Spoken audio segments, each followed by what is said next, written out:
Surat police દ્વારા વધુ એક વખત એમડી ડ્રગ્સ ઝડપી પાડવામાં આવ્યું છે। અંદાજિત 50 લાખ રૂપિયાની કિંમતનો ડ્રગ્સનો જથ્થો એસઓજી પોલીસ દ્વારા હાલ પકડી પાડવામાં આવ્યો છે। ડ્રગ્સ માફિયા ઇસ્માઇલ ગુર્જરના ઘરેથી ડ્રગ્સ પકડાયેલું હોવાની માહિતી પ્રાપ્ત થઈ રહી છે। આ ઘટનામાં પોલીસે ઇસ્માઇલ ગુર્જરની પત્નીની પણ ધરપકડ કરી છે અને સમગ્ર મામલે વધુ તપાસ હાથ ધરી છે।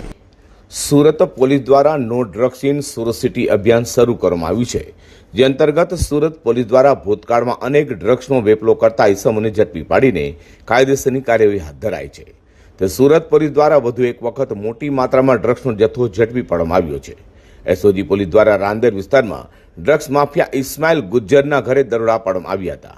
પોલીસે અહીંથી 50 લાખ રૂપિયાની કિંમતનું 500 ગ્રામ ડ્રગ્સ ઝડપી પાડ્યું હોવાની માહિતી મળી છે। આ ઘટનામાં પોલીસે ડ્રગ્સ માફિયા ઇસ્માઇલ ગુર્જરની પત્નીની પણ ધરપકડ કરી છે અને સમગ્ર મામલે વધુ તપાસ હાથ ધરી છે। મહત્વનું એ છે કે ડ્રગ્સ માફિયા ઇસ્માઇલ ગુર્જરની પણ અગાઉ પોલીસ દ્વારા ધરપકડ કરાઈ હતી। તે હાલ લાજપોર જેલમાં બંધ છે, ત્યારે તેની પત્ની ડ્રગ્સના જથ્થા સાથે ઝડપાઈ છે। ત્યારે એસઓજી પોલીસે ડ્રગ્સનો જથ્થો આપી જનાર ભેસાણના સાહેલ ઉર્ફે સાહેલ મંદિર અરવિંદ ગોસાઈ અને રાંદેરના સુકન ટેનામેન્ટમાં વસીમ ઉર્ફે વસીમ નિપ્પલ મુસ્તાક મિર્જાને વોન્ટેડ જાહેર કર્યો છે। રાંદેના કુખ્યાત એમડી ડ્રગ્સ ડીલર ઇસ્માઇલ ગુર્જરની પત્નીને ડ્રગ વિશે માહિતી હોવાનું ચર્ચાઈ રહ્યું છે। તે પણ તેના પતિને આ ધંધામાં સપોર્ટ કરતી હોવાની વાત હાલ સામે આવી રહી છે। જોકે પોલીસે ઊંડાણપૂર્વકની તપાસ શરૂ કરી છે।